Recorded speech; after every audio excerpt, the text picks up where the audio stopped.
नमस्कार। आज हम बात करने वाले हैं एक बहुत ही खास दिन की। एक ऐसा दिन जिसके बारे में हम सब ने सुना तो है, पर शायद उसकी असली ताकत को हम कहीं भूल गए हैं।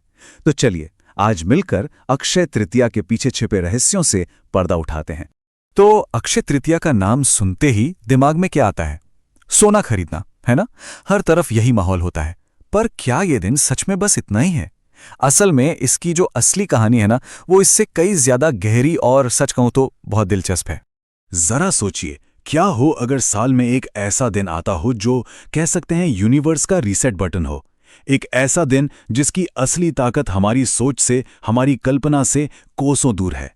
एक ऐसा दिन जिसे हम सब भूल चुके हैं।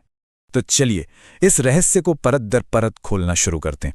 और इसकी शुरुआत होती है इसके नाम से ही, अक्षय। अक्षय, इस शब्द का मतलब ही है जिसका कभी क्षय ना हो।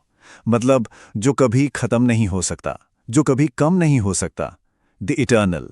और जानते हैं, यही बात इस दिन को इतना इतना पावरफुल बनाती है, क्योंकि इस दिन किया गया कोई भी काम, कोई भी कर्म, चाहे वो अच्छा हो या बुरा, वो अनंत काल के लिए दर्ज हो जाता है, हमेशा के लिए।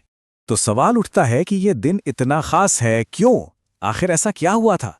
असल में इसी एक दिन 5 ऐसी चमत्कारी घटनाएं घटीं जिन्होंने इस पूरे ब्रह्मांड की ऊर्जा को, उसकी वाइब्रेशन को हमेशा के लिए बदल दिया। चलिए सबसे पहली घटना से शुरू करते हैं। ये कहानी है एक ऐसे व्यक्तित्व के जन्म की जिसने खुद समय को भी मात दे दी। जी हां, ये वही दिन है जब भगवान विष्णु के छठे अवतार भगवान परशुराम का जन्म हुआ था। और परशुराम कोई साधारण अवतार नहीं है, वो अजर हैं, अमर हैं, वो एक चिरंजीवी हैं। हमारे शास्त्रों में 7 चिरंजीवियों का जिक्र है, यानी 7 इमॉर्टल्स। इनमें हनुमान जी, वेदव्यास, कृपाचार्य, राजा बलि, अश्वत्थामा, विभीषण और भगवान परशुराम शामिल हैं। माना जाता है कि ये आज भी इस पृथ्वी पर मौजूद हैं। तो सोचिए, सिर्फ उनका इस दिन जन्म लेना ही इस दिन को अमरता का कितना बड़ा प्रतीक बना देता है। अब आते हैं दूसरी घटना पर, और ये जुड़ी है अनंत समृद्धि से। एक ऐसी समृद्धि जो कभी खत्म नहीं होती। महाभारत की वो कहानी तो सबको याद होगी, जब पांडव वनवास में थे और उनके पास खाने तो कुछ नहीं था।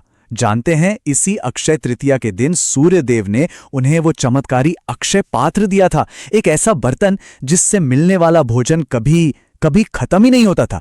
ये अपने आप में अनंत पोषण और समृद्धि का सबसे बड़ा सिंबल है। और अब बात करते हैं तीसरी घटना की। ये एक ऐसी घटना है जिसने सचमुच में हमारी पृथ्वी के अस्तित्व को हमेशा के लिए बदल कर रख दिया। जरा सोचकर देखिए, एक ऐसी कॉस्मिक एनर्जी, इतनी ज्यादा शक्तिशाली कि अगर वो सीधे सीधे पृथ्वी से टकरा जाती तो हमारा ये ग्रह शायद चकनाचूर हो जाता। ये कोई और नहीं बल्कि स्वर्ग से उतरती हुई मां गंगा की ऊर्जा थी। जब भागीरथ की तपस्या सफल हुई और गंगा मां स्वर्ग से उतरी, तो उस विनाशकारी वेग को, उस कॉस्मिक फोर्स को भगवान शिव ने अपनी जटाओं में थाम लिया। और जिस दिन उन्होंने धरती को पहली बार स्पर्श किया, वो दिन भी अक्षय तृतीया ही था। उनके आने से इस ग्रह की पूरी वाइब्रेशन, पूरी ऊर्जा ही हमेशा हमेशा के लिए बदल गई। चलिए अब चौथी घटना की तरफ चलते हैं। इसका सीधा संबंध है हमारी आध्यात्मिकता और भक्ति से। हिमालय की ऊंचाइयों में जो हमारा पवित्र बद्रीनाथ धाम है, उसके कपाट 6 महीने की लंबी बर्फीली सर्दियों के बाद ठीक इसी अक्षय तृतीया के शुभ दिन पर खुलते हैं। ये एक नए आध्यात्मिक साइकिल, एक नई शुरुआत का संकेत है। और अब 5वीं और आखिरी घटना, ये सीधे सीधे धन और वैभव से जुड़ी है।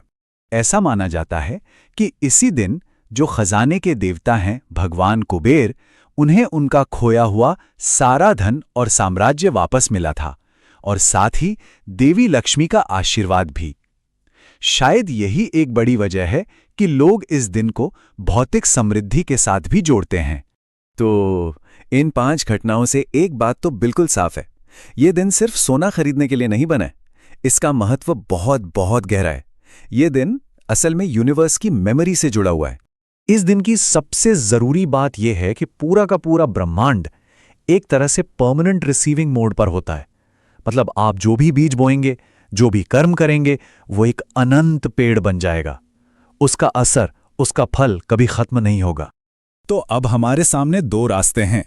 एक तरफ सोना खरीदना, जो एक टेम्पररी चीज है, वक्त के साथ उसकी कीमत घट बढ़ सकती है, वो खो भी सकता है। और दूसरी तरफ निस्वार्थ भाव से किए गए अच्छे कर्म, एक ऐसी इटर्नल एनर्जी जो यूनिवर्स की याददाश्त में हमेशा के लिए दर्ज हो जाती है और वो कभी नहीं मिटती। तो फिर असली सवाल ये उठता है कि इस खास दिन का सही इस्तेमाल कैसे किया जाए, एक ऐसी अमर विरासत कैसे बनाई जाए जो कभी खत्म ना हो। इसका सबसे खूबसूरत और सबसे पावरफुल उदाहरण मिलता है कृष्ण और सुदामा की कहानी में। कहते हैं ये अक्षय तृतीया का ही दिन था जब द्वारकाधीश कृष्ण ने अपने गरीब दोस्त सुदामा के पैर धोए। दोस्ती का सिर्फ एक निस्वार्थ कर्म, और उसने सुदामा की गरीबी को हमेशा हमेशा के लिए खत्म कर दिया। तो क्यों ना अगली बार जब अक्षय तृतीया आए तो सिर्फ तिजोरियां भरने के बारे में ही ना सोचा जाए। क्यों ना कुछ ऐसा किया जाए जो हमारी आत्मा को जगाए और इस ब्रह्मांड को कुछ अच्छी, कुछ अमर यादें दे।